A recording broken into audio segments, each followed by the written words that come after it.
اللهم صل على سيدنا محمد وعلى آلہ وصحبہ دعوت و ہدایت کی ایک ہنسی شفق لے کر میرے مصطفیٰ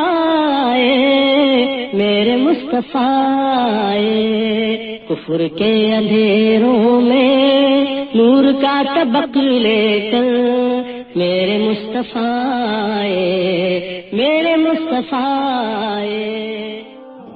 ایپیسوڈ 63 الرحیق المختوم، حج 9 ہجری، زیر امارت حضرت ابو بکر رضی اللہ عنہ۔ اسی سال ذی قعدہ یا ذی الحجہ 9 ہجری میں رسول اللہ صلی اللہ علیہ وسلم نے مناسک حج قائم کرنے کی غرض سے ابو بکر رضی اللہ عنہ کو امیر الحج بنا کر روانہ فرمایا۔ اس کے بعد سورہ برات کا ابتدائی حصہ نازل ہوا، جس میں مشرکین سے کیے گئے عہد و پیمان کو برابری کی بنیاد پر ختم کرنے کا حکم دیا گیا تھا۔ اس حکم کے آ جانے کے بعد رسول اللہ صلی اللہ علیہ وسلم نے حضرت علی بن ابی طالب کو روانہ فرمایا تاکہ وہ آپ کی جانب سے اس کا اعلان کر دیں۔ ایسا اس لیے کرنا پڑا کہ خون اور مال کے عہد و پیمان کے سلسلے میں عرب کا دستور یہی تھا کہ آدمی یا تو خود اعلان کرے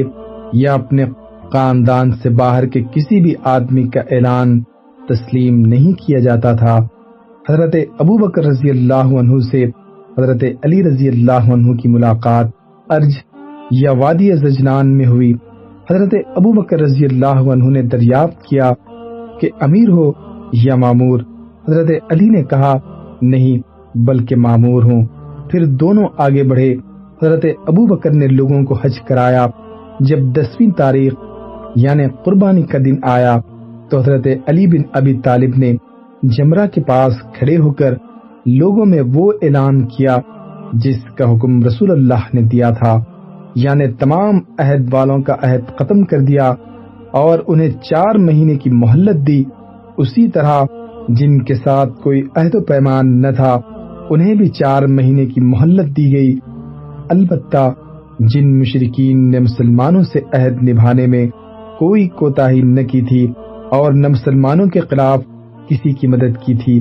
ان کا عہد ان کی طے کردہ مدت تک برقرار رکھا، اور حضرت ابو بکر نے صحابہ اکرام کی ایک جماعت بھیج کر یہ اعلان عام کرایا کہ آئندہ سے کوئی مشرک حج نہیں کر سکتا اور نہ کوئی ننگا آدمی بیت اللہ کا طواف کر سکتا ہے۔ یہ اعلان گویا جزیرۃ العرب سے بت پرستی کے خاتمے کا اعلان تھا، یعنی اس سال کے بعد بت پرستی کے لیے آمد و رفت کی کوئی گنجائش نہیں۔ غزوات پر ایک نظر۔ نبی صلی اللہ علیہ وسلم کے غزوات، سرایا اور فوجی مہمات پر ایک نظر ڈالنے کے بعد کوئی بھی شخص جو جنگ کے ماحول، پس منظر و پیش منظر اور آثار و نتائج کا علم رکھتا ہو، یہ اعتراف کیے بغیر نہیں رہ سکتا۔ نبی صلی اللہ علیہ وسلم دنیا کے سب سے بڑے اور باکمال فوجی کمانڈر تھے۔ آپ کی سوجھ بوجھ سب سے زیادہ درست اور آپ کی فراست اور بیدار مغزی سب سے زیادہ گہری تھی۔ آپ جس طرح نبوت اور رسالت کے اوصاف میں سید الرسل اور عظیم الانبیاء تھے، اسی طرح فوجی قیادت کے وصف میں بھی آپ یگانہ روزگار اور نادر عبقریت کے مالک تھے۔ چنانچہ آپ صلی اللہ علیہ وسلم نے جو بھی معرکہ آرائی کی، اس کے لیے ایسے حالات و جہاد کا انتخاب فرمایا جو تدبر اور حکمت و شجاعت کے عین مطابق تھے۔ کسی معرکے میں حکمت عملی، لشکر کی ترتیب اور حساس مراکز پر اس کی تعیناتی، موزوں ترین مقام جنگ کے انتخاب اور جنگی پلاننگ وغیرہ میں آپ سے کبھی کوئی چوک نہیں ہوئی، اور اسی لیے اس بنیاد پر آپ صلی اللہ علیہ وسلم کو بھی کوئی ذکر نہیں اٹھانی پڑی، بلکہ ان تمام جنگی معاملات و مسائل کے سلسلے میں آپ نے اپنے عملی اقدامات سے ثابت کر دیا کہ دنیا بڑے بڑے کمانڈروں کے تعلق سے جس طرح کی قیادت کا علم رکھتی ہے، آپ صلی اللہ علیہ وسلم اس سے بہت کچھ مختلف ایک نرالی ہی قسم کی کمانڈرانہ صلاحیت کے مالک تھے، جس کے ساتھ شکست کا کوئی سوال ہی نہ تھا۔ اس موقع پر عرض کر دینا بھی ضروری ہے کہ احد اور حنین میں جو کچھ پیش آیا، اس کا سبب رسول اللہ صلی اللہ علیہ وسلم کی کسی حکمت عملی کی خامی نہ تھی، بلکہ اس کے پیچھے حنین میں کچھ افراد لشکر کی بعض کمزوریاں کار فرما تھی، اور احد میں آپ صلی اللہ علیہ وسلم کی نہایت اہم حکمت عملی اور لازمی ہدایات کو نہایت فیصلہ کن لمحات میں نظر انداز کر دیا گیا تھا۔ پھر ان دونوں غزوات میں جب مسلمانوں کو ذکر اٹھانے کی نوبت آئی تو آپ صلی اللہ علیہ وسلم نے جس عبقریت کا مظاہرہ فرمایا وہ اپنی مثال آپ تھی۔ آپ دشمن کے مد مقابل ڈٹے رہے اور اپنی نادر روزگار حکمت عملی سے اسے یا تو اس کے مقصد میں ناکام بنا دیا جیسا کہ احد میں ہوا، یا جنگ کا پانسا اس طرح پلٹ دیا کہ مسلمانوں کی شکست فتح میں تبدیل ہو گئی جیسا کہ حنین میں ہوا۔ حالانکہ احد جیسی خطرناک صورتحال اور حنین جیسی بے لگام بھگدڑ سپہ سالاروں کی قوت فیصلہ سلب کر لیتی ہے اور ان کے اعصاب پر اتنا بدترین اثر ڈالتی ہے کہ انہیں بچاؤ کے علاوہ اور کوئی فکر نہیں رہ جاتی۔ یہ گفتگو تو ان غزوات کے خالص فوجی اور جنگی پہلو سے تھی، باقی رہے دوسرے گوشے تو وہ بھی بے حد اہم ہیں۔ آپ صلی اللہ علیہ وسلم نے ان غزوات کے ذریعے امن و امان قائم کیا، فتنے کی آگ بجھائی، اسلام و بت پرستی کی کشمکش میں دشمن کی شوکت توڑ کر رکھ دی اور انہیں اسلامی دعوت و تبلیغ کی راہ آزاد چھوڑنے اور مصالحت کرنے پر مجبور کر دیا۔ اسی طرح آپ صلی اللہ علیہ وسلم نے ان جنگوں کی بدولت یہ بھی معلوم کر لیا کہ آپ کا ساتھ دینے والوں میں سے کون سے لوگ مخلص ہیں اور کون سے لوگ منافق جو نہا خانہ دل میں قدر و قیانت کے جذبات چھپائے ہوئے ہیں۔ پھر آپ صلی اللہ علیہ وسلم نے محاذ آرائی کے عملی نمونوں کے ذریعے مسلمان کمانڈروں کی ایک زبردست جماعت بھی تیار کر دی، جنہوں نے آپ کے بعد عراق و شام کے میدانوں میں فارس و روم سے ٹکر لی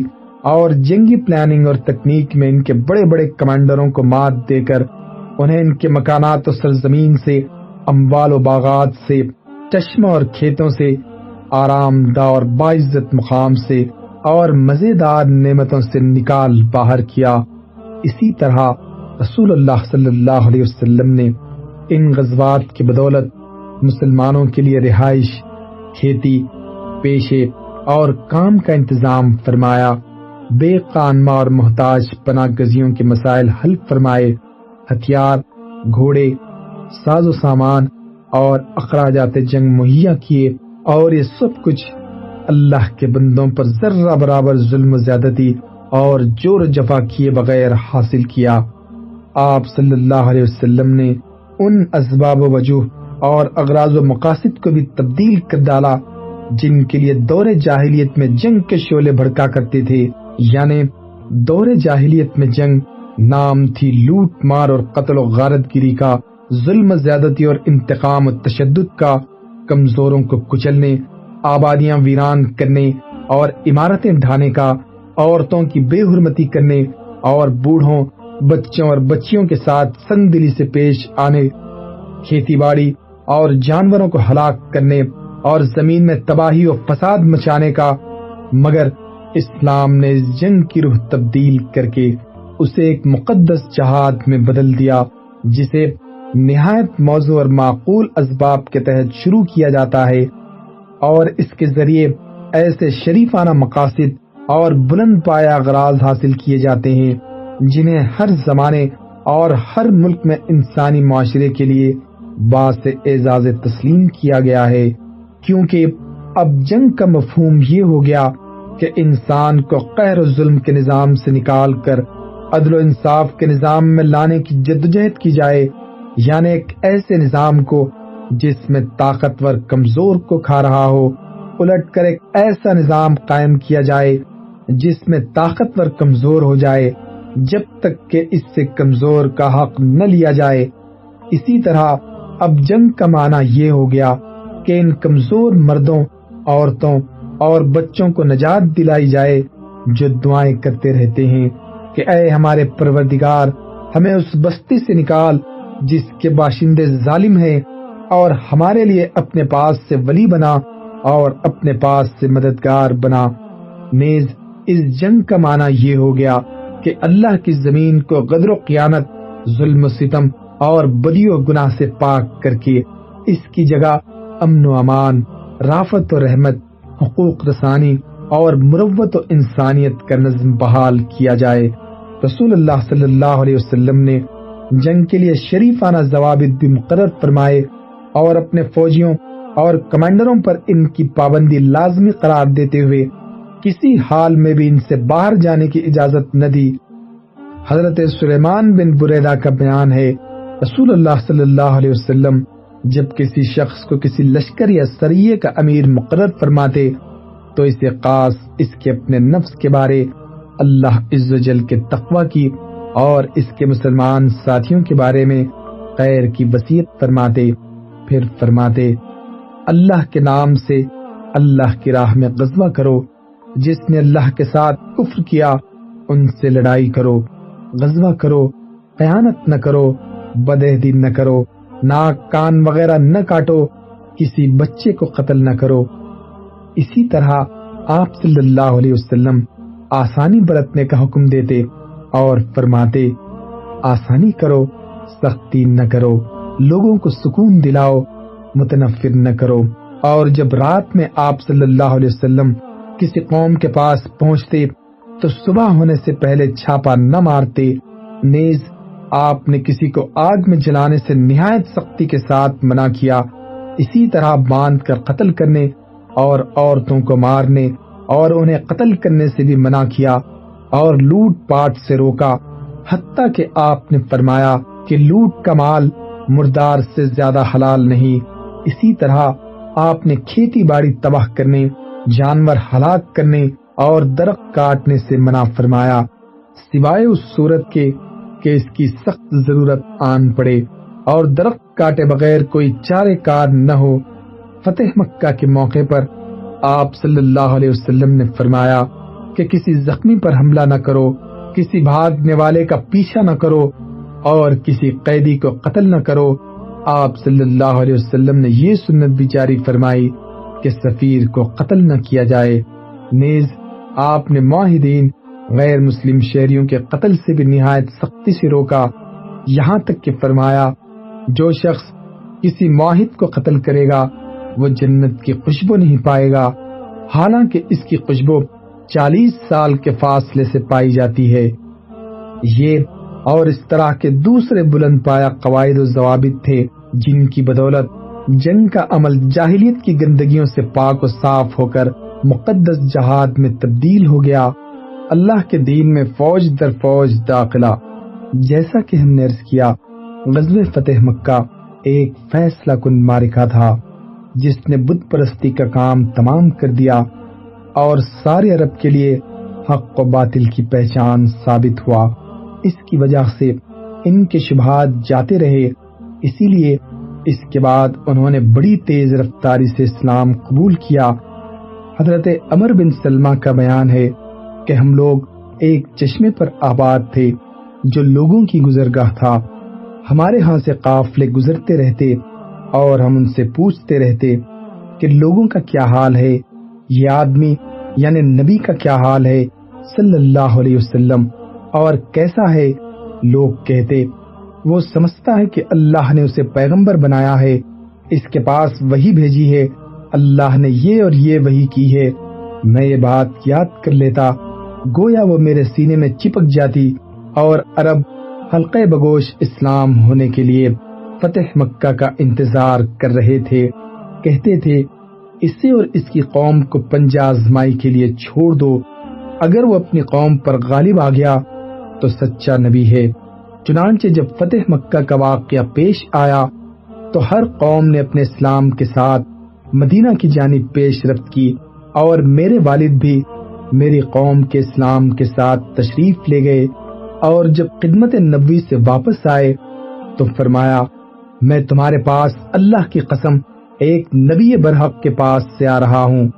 آپ نے فرمایا ہے کہ فلاں نماز فلاں وقت پڑھو اور فلاں نماز فلاں وقت پڑھو، اور جب نماز کا وقت آ جائے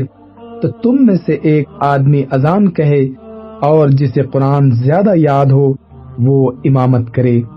اس حدیث سے اندازہ ہوتا ہے کہ فتح مکہ کا واقعہ حالات کو تبدیل کرنے میں، اسلام کو قوت بخشنے میں، اہل عرب کا موقف متعین کرانے میں اور اسلام کے سامنے انہیں سپر انداز کرنے میں کتنے گہرے اور دور رس اثرات رکھتا تھا۔ یہ کیفیت غزوہ تبوک کے بعد پختہ سے پختہ تر ہو گئی۔ اس لیے ہم دیکھتے ہیں کہ ان 2 برسوں یعنی 9 ہجری اور 10 ہجری میں مدینہ آنے والے وفود کا تانتا بندھا ہوا تھا اور لوگ اللہ کے دین میں فوج در فوج داخل ہو رہے تھے، یہاں تک کہ وہ اسلامی لشکر جو فتح مکہ کے موقع پر 10,000 سپاہ پر مشتمل تھا، اس کی تعداد غزوہ تبوک میں جبکہ ابھی فتح مکہ پر پورا 1 سال بھی نہیں گزرا تھا، اتنی بڑھ گئی کہ وہ 30,000 فوجیوں کے ڈھاٹے مارتے ہوئے سمندر میں تبدیل ہو گیا۔ پھر ہم حجۃ الوداع میں دیکھتے ہیں کہ 1,24,000 یا 1,44,000 اہل اسلام کا سیلاب امٹ پڑا، جو رسول اللہ صلی اللہ علیہ وسلم کے گردا گرد اس طرح لبیک پکارتا، تکبیر کہتا اور حمد و تسبیح کے نغمے گنگناتا ہے کہ آفاق گونج اٹھتے ہیں اور وادی و کوثار نغمے توحید سے معمور ہو جاتے ہیں۔ وفود، اہل مغازی نے جن وفود کا تذکرہ کیا ہے ان کی تعداد 70 سے زیادہ ہے، لیکن یہاں نہ تو ان کے استقصاء کی گنجائش ہے اور نہ ان کے تفصیلی بیان میں کوئی بڑا فائدہ ہی مضمر ہے، اس لیے ہم صرف انہی وفود کا ذکر کر رہے ہیں جو تاریخی حیثیت سے اہمیت اور ندرت کے حامل ہیں۔ قارئین اکرام کو یہ بات ملحوظ رکھنی چاہیے، اگرچہ عام قبائل کے وفود فتح مکہ کے بعد خدمت نبوی میں حاضر ہونا شروع ہوئے تھے، لیکن بعض قبائل ایسے بھی تھے جن کے وفود فتح مکہ سے پہلے ہی مدینہ آ چکے تھے، یہاں ہم ان کا ذکر بھی کر رہے ہیں۔ نمبر 1، وفد عبد القیس۔ اس قبیلے کا وفد 2 بار خدمت نبوی میں حاضر ہوا تھا، پہلی بار 5 ہجری میں یا اس سے بھی پہلے، اور دوسری بار عام وفود 9 ہجری میں۔ پہلی بار اس کی آمد کی وجہ یہ ہوئی، اس قبیلے کا ایک شخص منغز بن حبان سامان تجارت لے کر مدینہ آیا جایا کرتا تھا۔ وہ جب نبی صلی اللہ علیہ وسلم کی ہجرت کے بعد پہلی بار مدینہ آیا اور اسے اسلام کا علم ہوا تو وہ مسلمان ہو گیا اور نبی صلی اللہ علیہ وسلم کا ایک خط لے کر اپنی قوم کے پاس گیا۔ ان لوگوں نے بھی اسلام قبول کر لیا اور ان کے 13 یا 14 آدمیوں کا ایک وفد حرمت والے مہینے میں خدمت نبوی میں حاضر ہوا۔ اسی دفعہ اس وفد نے نبی صلی اللہ علیہ وسلم سے ایمان اور مشروبات کے متعلق سوال کیا تھا۔ اس وفد کا سربراہ الاشج الاسری تھا، جس کے بارے میں رسول اللہ صلی اللہ علیہ وسلم نے فرمایا کہ تم میں 2 ایسی خصلتیں ہیں جنہیں اللہ پسند کرتا ہے، پہلی دور اندیشی اور دوسری بردباری۔ دوسری بار اس قبیلے کا وفد جیسا کہ بتایا گیا وفود والے سال میں آیا تھا، اس وقت ان کی تعداد 40 تھی اور ان میں علا بن جارود عبدی تھا جو نصرانی تھا لیکن مسلمان ہو گیا اور اس کا اسلام بہت خوب رہا۔ نمبر 2، وفد دوس۔ یہ وفد 7 ہجری کے اوائل میں مدینہ آیا۔ اس وقت رسول اللہ صلی اللہ علیہ وسلم خیبر میں تھے، آپ پچھلے اوراق میں پڑھ چکے ہیں۔ اس قبیلے کے سربراہ حضرت طفیل بن عمرو دوسی اس وقت بگوش اسلام ہوئے تھے جب رسول اللہ صلی اللہ علیہ وسلم مکہ میں تھے، پھر انہوں نے اپنی قوم میں واپس جا کر اسلام کی دعوت و تبلیغ کا کام مسلسل کیا، لیکن ان کی قوم برابر ٹالتی اور تاخیر کرتی رہی، یہاں تک کہ حضرت طفیل ان کی طرف سے مایوس ہو گئے۔ پھر انہوں نے خدمت نبوی میں حاضر ہو کر عرض کی کہ آپ قبیلے دوس پر بد دعا کر دیجئے، لیکن آپ صلی اللہ علیہ وسلم نے فرمایا، اے اللہ، دوس کو ہدایت دے، اور آپ کی اس دعا کے بعد اس قبیلے کے لوگ مسلمان ہو گئے اور حضرت طفیل نے اپنی قوم کے 70 یا 80 گھرانوں کی جمعیت لے کر 7 ہجری کے اوائل میں اس وقت مدینہ ہجرت کی جب نبی صلی اللہ علیہ وسلم خیبر میں تشریف فرما تھے۔ اس کے بعد حضرت طفیل نے آگے بڑھ کر خیبر میں آپ کا ساتھ پکڑ لیا۔ نمبر 3، فضوہ بن عمرو جذامی کا پیغام رساں۔ حضرت فضوہ رومی سپاہ کے اندر ایک عربی کمانڈر تھے۔ انہیں رومیوں نے اپنے حدود سے متصل عرب علاقوں کا گورنر بنا رکھا تھا۔ ان کا مرکز معان جنوبی اردن تھا اور عملداری گرد و بیش کے علاقے میں تھی۔ انہوں نے جنگ معطا 8 ہجری میں مسلمانوں کی معرکہ آرائی، شجاعت اور جنگی پختگی دیکھ کر اسلام قبول کر لیا اور ایک قاصد بھیج کر رسول اللہ صلی اللہ علیہ وسلم کو اپنے مسلمان ہونے کی اطلاع دی۔ تحفے میں ایک سفید قچر بھی بھجوایا۔ رومیوں کو ان کے مسلمان ہونے کا علم ہوا تو انہوں نے پہلے تو انہیں گرفتار کر کے قید میں ڈال دیا، پھر اختیار دیا کہ یا تو مرتد ہو جائیں یا موت کے لیے تیار رہیں۔ انہوں نے ارتداد پر موت کو ترجیح دی، چنانچہ انہیں فلسطین میں افرا نامی ایک چشمے پر سولی دے کر ان کی گردن مار دی گئی۔ نمبر 4، وفد صدا۔ یہ وفد 8 ہجری میں جیرانہ سے رسول اللہ صلی اللہ علیہ وسلم کی واپسی کے بعد حاضر خدمت ہوا۔ اس کی وجہ یہ ہوئی کہ رسول اللہ صلی اللہ علیہ وسلم نے 400 مسلمانوں کی ایک مہم تیار کر کے اسے حکم دیا کہ یمن کا وہ گوشہ روند آئے جس میں قبیلے صدا رہتا ہے۔ یہ مہم ابھی وادی قنات کے سرے پر قیمہ زن تھی کہ حضرت زیاد بن حارث صدائی کو اس کا علم ہو گیا۔ وہ بھاگم بھاگ رسول اللہ کی خدمت میں حاضر ہوئے اور عرض کی کہ میرے پیچھے جو لوگ ہیں میں ان کے نمائندے کی حیثیت سے حاضر ہوا ہوں، لہذا آپ لشکر واپس بلا لیں اور میں آپ کے لیے اپنی قوم کا ضامن ہوں۔ آپ نے وادی قنا سے لشکر واپس بلا لیا۔ اس کے بعد حضرت زیاد نے اپنی قوم میں واپس جا کر انہیں ترغیب دی کہ رسول اللہ کی خدمت میں حاضر ہوں۔ ان کی ترغیب پر 15 آدمی خدمت نبوی میں حاضر ہوئے اور قبول اسلام پر بیعت کی، پھر اپنی قوم میں واپس جا کر اسلام کی تبلیغ کی اور ان میں اسلام پھیل گیا۔ حجۃ الوداع کے موقع پر ان کے 100 آدمیوں نے رسول اللہ کی خدمت میں شرف باریابی حاصل کی۔ نمبر 5، کعب بن زہیر بن ابی سلمہ کی آمد۔ یہ شخص ایک شاعر خانوادے کا چشم چراغ تھا اور خود بھی عرب کا عظیم ترین شاعر تھا۔ یہ کافر تھا اور نبی صلی اللہ علیہ وسلم کی ہجو کیا کرتا تھا۔ امام حاکم کے بقول یہ بھی ان مجرموں کی فہرست میں شامل تھا جن کے متعلق فتح مکہ کے موقع پر حکم دیا گیا کہ اگر وہ خانہ کعبہ کا پردہ پکڑے ہوئے پائے جائیں تو بھی ان کی گردن مار دی جائے، لیکن یہ شخص بچ نکلا۔ ادھر رسول اللہ صلی اللہ علیہ وسلم غزوہ طائف 8 ہجری سے واپس ہوئے تو کعب کے پاس اس کے بھائی بجیر بن زہیر نے لکھا کہ رسول اللہ صلی اللہ علیہ وسلم نے مکہ کے کئی ان افراد کو قتل کرا دیا ہے جو آپ کی ہجو کرتے اور آپ کو ایذائیں پہنچاتے تھے۔ قریش کے بچے کچے شعراء میں سے جس کی جدھر سینگ سمائی ہے نکل بھاگا ہے، لہذا اگر تمہیں اپنی جان کی ضرورت ہے تو رسول اللہ کے پاس اڑ کر آ جاؤ، کیونکہ کوئی بھی شخص توبہ کر کے آپ کے پاس آ جائے تو آپ اسے قتل نہیں کرتے، اور اگر یہ بات منظور نہیں تو پھر جہاں نجات مل سکے نکل بھاگو۔ اس کے بعد دونوں بھائیوں میں مزید خط و کتابت ہوئی، جس کے نتیجے میں کعب بن زہیر کو زمین تنگ محسوس ہونے لگی اور اسے اپنی جان کے لالے پڑتے نظر آئے۔ اس لیے آخر کار وہ مدینہ آ گیا اور جوہینہ کے ایک آدمی کے ہاں مہمان ہوا، پھر اسی کے ساتھ صبح کی نماز پڑھی۔ نماز سے فارغ ہوا تو جوہینی نے اشارہ کیا اور وہ اٹھ کر رسول اللہ کے پاس جا بیٹھا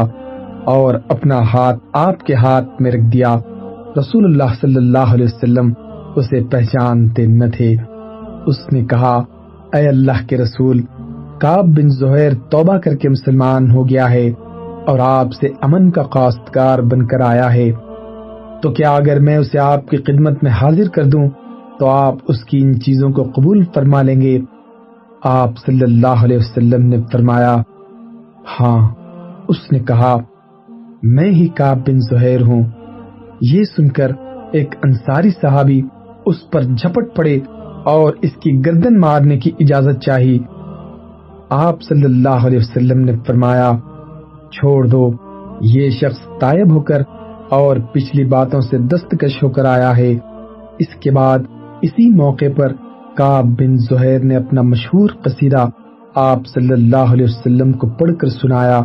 جس کی ابتدا یوں ہے: سات دور ہو گئی تو میرا دل بے قرار ہے، اس کے پیچھے وارفتہ اور بیڑیوں میں جکڑا ہوا ہے، اس کا فدیہ نہیں دیا گیا۔ اس قصیدے میں کعب نے رسول اللہ سے معذرت کرتے ہوئے اور آپ کی مدح کرتے ہوئے آگے یوں کہا: مجھے بتایا گیا ہے کہ اللہ کے رسول نے مجھے دھمکی دی ہے، حالانکہ اللہ کے رسول سے درگزر کی توقع ہے۔ آپ ٹھہریں، چغل خوروں کی بات نہ لیں، وہ ذات آپ کی رہنمائی کرے جس نے آپ کو نصائح اور تفصیل سے پرقرآن کا تحفہ دیا ہے۔ اگرچہ میرے بارے میں باتیں بہت کہی گئی ہیں، لیکن میں نے جرم نہیں کیا ہے۔ میں ایسی جگہ کھڑا ہوں اور وہ باتیں دیکھ اور سن رہا ہوں کہ اگر ہاتھی بھی وہاں کھڑا ہو اور ان باتوں کو سنے اور دیکھے تو تھرراتا رہ جائے، سوائے اس صورت کے کہ اس پر اللہ کے اذن سے رسول کی نوازش ہو، حتیٰ کہ میں نے اپنا ہاتھ کسی نزاع کے بغیر اس ہستی محترم کے ہاتھ میں رکھ دیا جسے انتقام پر پوری قدرت ہے اور جس کی بات ہے۔ جب میں اس سے بات کرتا ہوں، درا حال یہ کہ مجھ سے کہا گیا ہے کہ تمہاری طرف فلاں فلاں باتیں منسوب ہیں اور تم سے باز پرس کی جائے گی، تو وہ میرے نزدیک اس شیر سے بھی زیادہ خوفناک ہوتے ہیں جس کا کچار کسی ہلاکت خیز وادی کے بطن میں واقع کسی ایسی سخت زمین میں ہو جس سے پہلے بھی ہلاکت ہی ہو۔ یقیناً رسول ایک نور ہیں جن سے روشنی حاصل کی جاتی ہے، اللہ کی تلواروں میں سے ایک سونتی ہوئی تلوار ہیں۔ اس کے بعد کعب بن زہیر نے مہاجرین قریش کی تعریف کی، کیونکہ کعب کی آمد پر ان کے کسی آدمی نے خیر کے سوا کوئی بات اور حرکت نہیں کی تھی، لیکن ان کی مدح کے دوران انصار پر طنز کی، کیونکہ ان کے ایک آدمی نے ان کی گردن مارنے کی اجازت چاہی تھی۔ چنانچہ کہا وہ قریش خوبصورت مٹکے اونٹ کی چال چلتے ہیں اور شمشیر زنین کی حفاظت کرتی ہے، جبکہ ناٹے کھوٹے کالے کلوٹے لوگ راستہ چھوڑ کر بھاگتے ہیں۔ لیکن جب وہ مسلمان ہو گیا اور اس کے اسلام میں عمدگی آ گئی تو اس نے ایک قصیدہ انصار کی مدح میں کہا اور ان کی شان میں سے جو غلطی ہو گئی تھی اس کی تلافی کی۔ چنانچہ اس قصیدے میں کہا جسے کریمانہ زندگی پسند ہو وہ ہمیشہ صالح انصار کے کسی دستے میں رہے، انہوں نے خوبیاں باپ دادا سے ورثے میں پائی ہیں، در حقیقت اچھے لوگ ہی ہیں جو اچھوں کی اولاد ہوں۔ اللہم صلی علی محمد وعلی آلہ وصحبہ وسلم۔ اللہم صلی علی